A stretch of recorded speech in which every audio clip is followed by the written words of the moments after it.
हम वो नहीं जो वक्त के सांचे में ढल गए, हम जब भी चले वक्त के सांचे बदल गए। आप देख रहे हैं वर्ल्ड हेडलाइन। नमस्कार, मैं नंदिनी नागर। सरकारी विभागों का भ्रष्टाचार, जन सुविधाओं में लापरवाही जैसी बातें सुनकर अब आश्चर्य नहीं होता। कई बार तो ऐसा लगने लगता है कि जैसे भ्रष्टाचार सिस्टम की प्रक्रिया बन चुकी है और इसको झेलना हमारा कर्तव्य है। संविधान और कानून जैसे मात्र दस्तावेजों में ही सिमट कर रह गए हैं। परंतु आज हम जिस खबर को उठा रहे हैं वो खबर आपको सोचने पर मजबूर कर देगी और आप भी कहेंगे कि प्रशासनिक अधिकारियों की ऐसी कर्महीनता को किसी भी कीमत पर बर्दाश्त नहीं किया जा सकता। तो चलिए समाचार शुरू करते हैं, लेकिन इससे पहले हमारा आपसे निवेदन है कि हम शुद्ध पत्रकारिता में विश्वास रखते हैं। हम खबर की दलाली नहीं करते, ना ही किसी के दबाव में खबर से कोई समझौता करते। हमारे लिए राष्ट्रहित प्रथम है। हम संविधान और कानून में आस्था रखते हैं और अपने नागरिक अधिकारों के साए में नागरिक कर्तव्य की पालना करते हैं। इसलिए अगर आप हमारा चैनल पहली बार देख रहे हैं तो सब्सक्राइब जरूर कर लीजिए। हमारे संपादक महोदय चक्रपाणी चक्र के अनुसार हमारी खबर जनहित में महामहिम राष्ट्रपति जी, भारत के मुख्य न्यायाधीश जी और प्रधानमंत्री जी को न्याय हेतु समर्पित है। साथ ही हमारे इस समाचार में उठाई गई सभी समस्याओं को 100% समाधान कर आगामी 3 रोज में श्वेत पत्र सार्वजनिक करने की अपेक्षा करते हुए बुलंदशहर जिलाधिकारी श्रीमती श्रुति IAS, विकास प्राधिकरण की उपाध्यक्ष डॉक्टर अंकुर लाठर IAS, जनपद के मुख्य चिकित्सा अधिकारी महोदय, मुख्य विकास अधिकारी निशा ग्रेवाल IAS, NGT पालना के लिए जलवायु एवं प्रदूषण नियंत्रण विभाग बुलंदशहर को भी निवेदित करते हैं। अब आपसे रूबरू है ये खबर। दरअसल उत्तर प्रदेश में होने वाले आगामी पंचायत चुनावों के बीच ग्रामीण क्षेत्र में विकास योजनाओं की हकीकत और लाभार्थी जनों की जमीनी स्थिति जानने के लिए वर्ल्ड हेडलाइन जब बुलंदशहर जिले की तहसील सिकंदराबाद के गांव हृदय पर पहुंचा तो जमीनी हकीकत देख आश्चर्य हुआ। केंद्र और राज्य सरकारों द्वारा जो तमाम योजनाएं और नियम कानून लोगों की सुविधाओं के लिए सरकार द्वारा करोड़ों का बजट खर्च कर मुहैया कराए जाते हैं, उनका स्वरूप ही बदला हुआ नजर आया।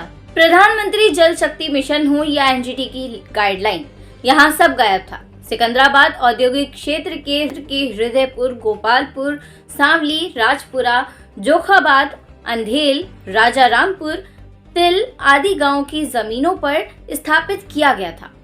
आज ये जिले का एक श्रापित इलाका बन चुका है। इंडस्ट्रियल एरिया में अधिकांश गंदे पानी की निकासी वाले नाले नाली बंद हैं। लोगों के अनुसार कई फैक्ट्रियों का केमिकल और तेजाब युक्त गंदा पानी निकासी न होने के कारण बड़े बड़े बोरिंग के जरिए जमीन में छोड़ा जा रहा है, जिससे करीब दर्जन भर गांव का पेयजल भयंकर प्रदूषित हो चुका है।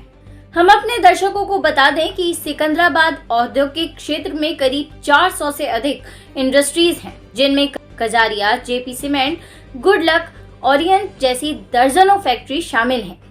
GI पैटर्न पर काम करने वाली सैकड़ों इकाइयों में हजारों लीटर तेजाब हर दिन इस्तेमाल होता है। क्षेत्र में जल निकासी का पर्याप्त साधन न होने के कारण सफाई के बाद बेस्ट खतरनाक केमिकल और तेजाब को बड़े बड़े बोरिंग द्वारा भूमि में छोड़ा जा रहा है। और साथ ही हमने हृदयपुर में कुछ और लापरवाहियां भी देखी, जैसे 18 या 20 साल पहले बनी पानी की टंकी जो आज तक चालू नहीं हो पाई है, जबकि पानी सप्लाई के लिए गांव में पाइपलाइन कई बार बदल दी गई है और बजट ठिकाने भी लगा दिया गया है। विकास भवन से पूछा जाना चाहिए कि जब योजना शुरू ही नहीं हुई तो गांव की पाइपलाइन क्यों बदली जाती है। इस गोरख धंधे में कौन कौन चोर शामिल है। करप्शन फ्री इंडिया के जिला अध्यक्ष सुशील प्रधान, जो हृदयपुर के निवासी हैं, उन्होंने हमें बताया कि भारी वाहनों के अवैध आवागमन से गांव का रास्ता अक्सर टूटा रहता है।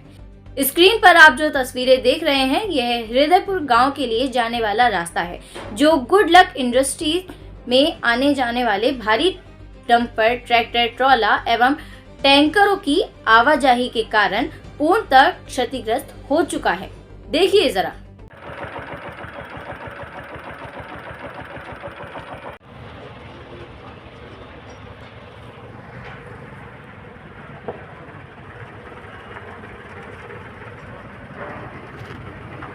तो आइए अब सुनते हैं सुशील प्रधान जी ने क्या कहा। नमस्कार, मैं चक्रपाल। तो मैं सबसे पहले ये जानना चाहता हूँ कि प्रधानमंत्री की जो योजना है नल से जल वाली, नमामि गंगे भी यहाँ पे काफ़ी चर्चित रहा, तो क्या आपके क्षेत्र में इस तरह की कोई टंकी वगैरह बनी है?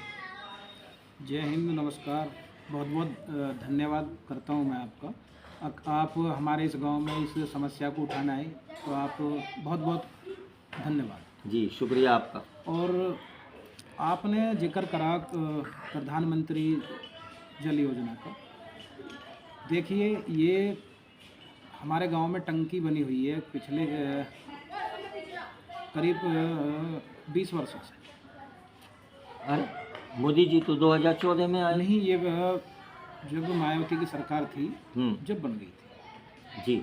और लेकिन जल की तो आप बहुत दूर की बात है, हाँ, बूंद की बात है। क्या मतलब? इसमें एक बार फिर से बोलिए। जल की तो बहुत बड़ी बात है जी। किसी भी घर में एक बूंद पानी नहीं आया उसका। तो ये जो लाखों पैसा लगा है इसमें, कई लाख रुपए में टंकी तैयार होती है, तो एक बूंद भी पानी नहीं है, यानी चालू ही नहीं हुई। चालू ही नहीं है आज तक। और इसमें मैं आपको बता दूं, 2 से 3 बार मतलब पूरे गांव की सड़कें खोद के और पाइपलाइन बदल दी जाती है, लेकिन पानी नहीं जाता एक बूंद। हम अपने दर्शकों को बता दें कि जनपद बुलंदशहर के आला अधिकारी हमारी डीएम साहिबा श्रुति जी और इसके अलावा जल निगम के जितने अधिकारी हैं, अगर हमारे इस कार्यक्रम को देख रहे हैं या सुन रहे हैं तो वो ज़रा गौर कर लीजिए। हृदयपुर गांव जो सिकंदराबाद तहसील में है, वहाँ पर 20 साल, लगभग 20 साल पहले बनी हुई ये टंकी, जिससे एक बूंद पानी नहीं आया है। और जहाँ तक बजट ठिकाने लगाने वाली बात है, पूरे गांव की सड़कों को खोद के उसमें कई बार पाइप डाल दिया गया है। तो प्रधान जी, इस बात के लिए आपने कभी शिकायत वगैरह नहीं की?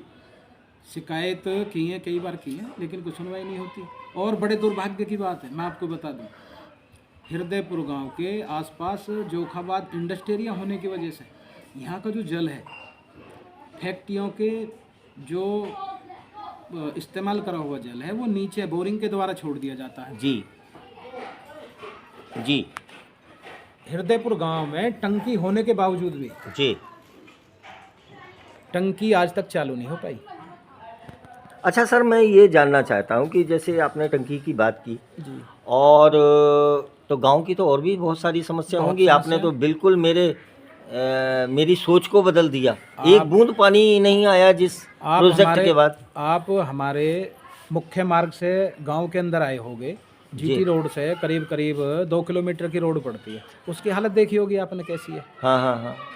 बारिश के समय तो वहाँ 1-2 फीट के खड्डे हो जाते हैं। और कुछ कंपनियों के द्वारा जो भारी वाहन चलते हैं जी, उनसे आपने रोड की स्थिति देखी होगी।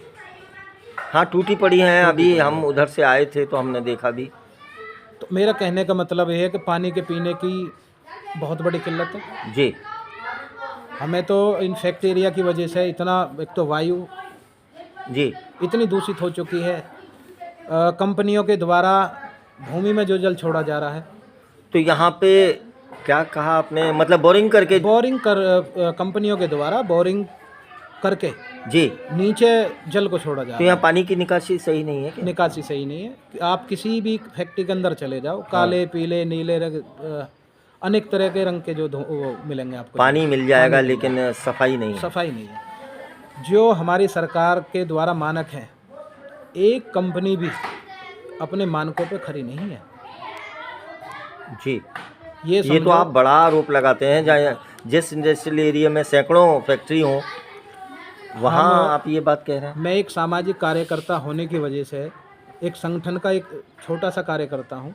हम जो प्रदूषण विभाग के अफसर हैं, उनको वीडियो बना के भेजते हैं, वो सीधे फैक्ट्री पर जाते हैं, अपने मिली भगत करके फिर चालू हो जाती हैं। यहाँ कितनी फैक्ट्री होंगी इस क्षेत्र में?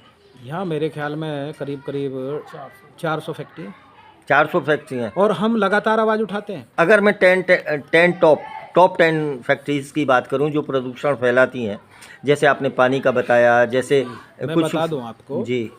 एक आपकी श्री सीमेंट बनाती है, एक कनोडिया है उसके पीछे। अच्छा। उसमें आप कभी भी आ जाओ। हम्म मैंने आपको वीडियो भेजी है उनकी। और तिल की तरफ कई फैक्ट्रियाँ छोटी छोटी वो कपड़ा जलाती हैं, टायर जलाती हैं। जो हमारी सरकार ने कोयला लकड़ी को भी बैन किया हुआ है, ये कंपनी इतनी नीचता पे उतर आई हैं कि ये फटे पुराने जो बिल्कुल वेस्ट कपड़े हैं, टायर हैं, उनको जलाती हैं। और उनमें भट्टा की चिमनी से भी ज़्यादा धुआं निकलता है जी। तो वो ये तो पॉल्यूशन बहुत ज़्यादा फैला बहुत रहा ज़्यादा। हम एसडीएम साहब को, डीएम साहब को एक बार नहीं होगा। सैकड़ों बार ज्ञापन पिछले कई वर्षों से देते आ रहे हैं, लेकिन कार्रवाई कुछ नहीं हो रही। अब इस क्षेत्र की जनता कैंसर से किसी भी गांव में आप उठा लो, 15, 20, 30 मरीज हर गांव में मिल जाएंगे। ये 10-12 गांव की जो जनता है, सरकार ने हमें सपने दिखाए, जमीन अधिग्रहण करी, अब भाई हम आपको भागीदारी देंगे, उद्योग लगाएंगे, लेकिन हमें क्या मिल रहा? जहर। हमें मौत परोसी जा रही है। जल के नाम पे प्रदूषित जल, प्रदूषित वायु। अब हम लोग करें तो क्या रखें? जो हमारे समक्ष अधिकारी हैं उनके सामने हम आवाज़ उठाते हैं। तो तहसील वगैरह का जो प्रशासन है, तहसीलदार हैं, एसडीएम है, वो इस ओर ध्यान नहीं देते? ध्यान देते हैं, लेकिन जब हम उन्हें सबूत देते हैं बना के, वीडियो देते हैं, जाके उन्हें सील कर दें, 2 दिन पीछे फिर खुल जाती है फैक्ट्री। अच्छा, इसमें जो फैक्ट्रियों का जो स्ट्रक्चर है, तो इसका बीकेडीए का भी इसमें कोई रोल होता है? जो स्ट्रक्चर बनता है, जो नक्शे बनते हैं, ये सब नक्शे से फैक्ट्री बनती है, लेकिन मानक कोई पूरे नहीं करते अपने। मानक कोई पूरे नहीं करते। जो ये अथॉरिटी चलाती है, ग्रेटर नोएडा में ये अथॉरिटी, जोखाबाद में ये अथॉरिटी, लेकिन वहाँ की कंपनी देखो आप जाकर। अभी जैसे स्टार्टिंग में आप कह रहे थे प्रदूषण के मामले को तो हम देखेंगे, और आपने तो हमारी आँख खोल दी कि इसमें ना जल की निकासी है और बोरिंग कर रखे हैं। ये तो बड़ा, हर फैक्ट्री ने बोरिंग कर रखे हैं। ये तो देशद्रोही वाला एक सब्जेक्ट बन जाता है। अगर आप जलवायु को ख़त्म कर देंगे तो ये तो लोगों की आप सामूहिक हत्या कर रहे हैं। ये तो साहब हमारा अधिकार है, सरकार की जिम्मेदारी है। हमें साफ जल, साफ वायु, वातावरण, तो ये सरकार की जिम्मेदारी बनती है। अच्छा, स्टार्टिंग में आपने कहा था कि जो गांव की सड़कें खोद दी, पाइपलाइन बदल दी गई, आपके गांव में और क्या क्या समस्या है? समस्या पानी की, आपने टंकी की बात करी, टंकी आज तक चालू नहीं हुई। और मेन हमारी समस्या इस रास्ते की होगी, बाकी प्रदूषण फैक्ट्री एरिया की तरफ से बहुत दिक्कत है। अच्छा, आप खेती वगैरह करते हैं? हाँ, खेती करते हैं। पूरा गांव सब, लगभग सभी के पास खेती है। तो फसल कैसी होती है? फसल पे बहुत बुरा प्रभाव पड़ता है। क्या? ये लगा लो, जो हमारा पश्चिम साइड, हृदयपुर गांव पश्चिम साइड की खेती है, वहाँ फसल पैदा नहीं होती। क्यों? उसमें मैं अगर आपको दिखाऊं तो एक केमिकल की जो फैक्ट्री है या धुएं की वजह से वो लाल, मतलब फसल मर जाती है। फसल मर जाती है। मतलब ये वायु प्रदूषण, मतलब ये जो आप बता रहे हैं, राख वगैरह आती है, पॉल्यूशन होता है, उससे प्रभाव पड़ रहा है, या पीने के पानी वाले? दोनों तरह। जो वेस्ट पानी है इनका, कोई यहाँ जीआई की कई कंपनी है। ये क्या होता है सर? ये लोहे के पाइप को जो चमकीला बनाते हैं। अच्छा। तेजाब लाती हैं कंपनी, उनकी बड़ी बड़ी होदी हैं, उनमें पाइप का मंडल दबाया, बनाया और उसे डाल देते हैं। अच्छा। उसे साफ कर, जीआई कोई पॉलिश है उसे चढ़ाने के लिए। अच्छा अच्छा अच्छा अच्छा। उसमें जब पाइपों को डाला जाता है, इतनी दुर्गंध आती है, धुआं, इतनी दुर्गंध, जीना दुर्भार हो जाता है। यानी तेजाब से उसे साफ किया जाता है? तेजाब से साफ किया जाता है। तो फिर वो और डस्ट कैसे करते हैं? तेजाब टैंक बना रखा है। हर दिन सैकड़ों टन की तादाद में तेजाब का इस्तेमाल होता है। कितनी फैक्ट्रियाँ ऐसी हैं जिन पे ये काम होता है? ये तो लगभग कई फैक्ट्री हैं। जैसे एक आपकी आरएस होगी, हाँ, गुडलक होगी। अच्छा। और भी 2-4 फैक्ट्री हैं। गुडलक कौन सी सर? गुडलक के कई यूनिट हैं। अच्छा, एक ही मालिक की गुडलक है या अलग अलग है? देखो जी, एक ही मालिक तो एक ही है, यूनिट कई है। अच्छा अच्छा, कई जगह चल रही है। अच्छा अच्छा अच्छा। तो उसमें भी तेजाब इस्तेमाल होता है? हाँ, जिस कंपनी में जीआई का काम होता है उसमें तेजाब इस्तेमाल होता है। और हर फैक्ट्री में सैकड़ों टन की तादाद में एक दिन में इस्तेमाल होता है। एक दिन में सैकड़ों सैकड़ों टन टन। तेजाब इस्तेमाल होता जी। है, और वो सब मतलब यहाँ जल की निकासी तो है नहीं, नहीं है, जल की निकासी नहीं है। तो आप उसका अगर होता क्या है फिर? नालों की स्थिति देखोगे, चौक हुए पड़े हैं। जी जो हमारे इस इंडस्ट्री के आरएम बैठते हैं, हम कई बार उनको ज्ञापन दे चुके हैं, जी। लेकिन सुनवाई नहीं होती। निकाह ठीक कर रहे हैं, नाले की सफाई कर रहे हैं। यहाँ के क्षेत्र, इस क्षेत्र तो की यहाँ के जो प्रधान हैं आपके, वो काम नहीं करते क्या? प्रधान काम नहीं करते। प्रधान तो सब अपने पैसे के कमाने के चक्कर में लगे हुए हैं, फैक्ट्री में काम करते हैं। अच्छा, फैक्ट्री में काम करते हैं। काम मिला फैक्ट्री ने उन फैक्ट्री के द्वारा उन लोगों को काम दिया हुआ है। तो वहाँ पे सर्विस वगैरह करते हैं क्या? सर्विस अपने, कोई कुछ काम कर रहा है, कोई कुछ कर रहा है। इस वजह से प्रधान कोई आवाज़ नहीं उठाते। अच्छा अच्छा अच्छा। अब हमारा करप्शन फ्री इंडिया संगठन लगातार आवाज़ उठाता है। जी। जनता भी सहयोग करती है, ऐसी बात नहीं है, और काम भी होता है, ऐसी बात नहीं है। अगर ये सामाजिक संगठन आवाज़ ना उठाए तो इस क्षेत्र की बहुत ही दयनीय स्थिति हो जाएगी। तो अध्यक्ष जी, जैसे आपने अपने गांव का, हृदयपुर का बताया, और आपके निकट में कौन कौन से गांव पड़ते हैं और उनकी क्या स्थिति है? लगभग सभी गांवों की स्थिति एक जैसी है। नहीं, सभी तो कौन कौन से? हृदयपुर हो गया, शामली हो गया, राजारामपुर, गोपालपुर, जोखाबाद, तिल की मंडिया, तिल, अंधेल और तुम्हारा रजपुरा। ये 8-10 गांव ऐसे हैं कि इनकी स्थिति बहुत ही ख़राब है। इनके भी पेयजल का यही हाल है? यही हाल है, हर गांव की यही स्थिति है। अच्छा। और एक 4 नंबर कट पे हम लोग पिछले कई वर्षों से फ्लाईओवर की, जब NHI के प्रस्ताव में फ्लाईओवर है, हाँ हाँ हाँ। लेकिन DM साहब को भी और SDM साहब को कम से कम कई बार हमने ज्ञापन दे चुके हैं। NHI को ज्ञापन दे चुके हैं। ये लोग टोल वसूल रहे हैं, लेकिन सर्विस रोड क्लियर नहीं है और फ्लाईओवर इनके क्लियर नहीं है। 4 नंबर पे गुजर चौक, जाट चौक। तो ये क्या आपके पास में इसके डॉक्यूमेंट्स हैं? हमने कई बार ज्ञापन दिए। नहीं, DM ये साहब को जो भी दिए। कि आप कह रहे हैं ना कि इसके प्लान में है। हमने ये संगठन के लोगों ने ITI लगाई थी, हम्म। तो उसमें जो जानकारी आई है, तो इस रोड में प्रस्तावित है। चलिए, हम इस मुद्दे को भी उठाएंगे। तो देखा आपने, ये थे हृदयपुर गांव के एक जनसेवक मैं कह सकता हूं, और करप्शन फ्री इंडिया जो संगठन है उसके जिलाध्यक्ष बता रहे थे हमको कि किस तरह की समस्याएं आए थे। हम इसलिए कि जान सकें कि आगामी जो प्रधानी का चुनाव है, पंचायत का चुनाव है, उसमें गांव का माहौल क्या है, समस्या क्या है। लेकिन इनसे बातचीत करने के बाद हम ये अनुरोध करते हैं जिला प्रशासन से कि आप ज़रा देखिएगा, सैकड़ों टन चुनाव आपके होते हुए ज़मीन में बहाया जा रहा है या बोर में छोड़ा जा रहा है, जिसका प्रभाव क्षेत्र के जल पर पड़ रहा है, पेयजल पर पड़ रहा है, और आगामी पीढ़ियों के लिए बड़ा घातक है। हम उम्मीद करते हैं प्रशासन इस पर सुध लेगा। यहाँ हम DM बुलंदशहर और सभी संबंधित अधिकारियों से उम्मीद करते हैं कि आगामी 3 दिन में नाले नाली की जल निकासी सुनिश्चित हो। बताएं कि हजारों टन गंदा पानी तेजाब की निकासी के लिए क्या हुआ है, भू पेयजल के प्रदूषण का हल क्यों नहीं हुआ, फैक्ट्री से निकलने वाले धुएं से हवा में फैले जहर का क्या निदान किया गया है, और उपरोक्त गांव में बीते 10 वर्षों में कितने लोग प्रदूषित पानी और हवा से बीमार हुए हैं और कितने लोगों की मृत्यु हुई है। यहाँ DM बुलंदशहर से एक और सवाल बनता है कि बीते 10 वर्षों में कितनी फैक्ट्रीज किन कारणों की वजह से बंद की गई, और उसके बाद किन कारणों पर या किन सबूतों के आधार पर उन फैक्ट्रीज को दोबारा से खोलने की इजाजत दी गई।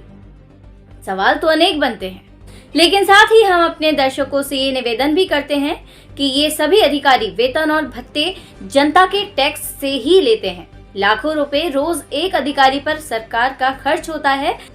लापरवाही करने वालों को कोई बख्शीश ना दें। ये पीढ़ियों की सुरक्षा का सवाल है। हमारी ये खबर अभी आगे जारी रहेगी। अभी बस इतना ही। समस्या को समाधान तक पहुंचाने की इस जिम्मेदारी में आप भी हमारा साथ दें। अगर आपको कोई समस्या है तो नीचे दिए गए नंबर पर हमसे संपर्क करें। देखते रहिए वर्ल्ड हेडलाइन। नमस्कार।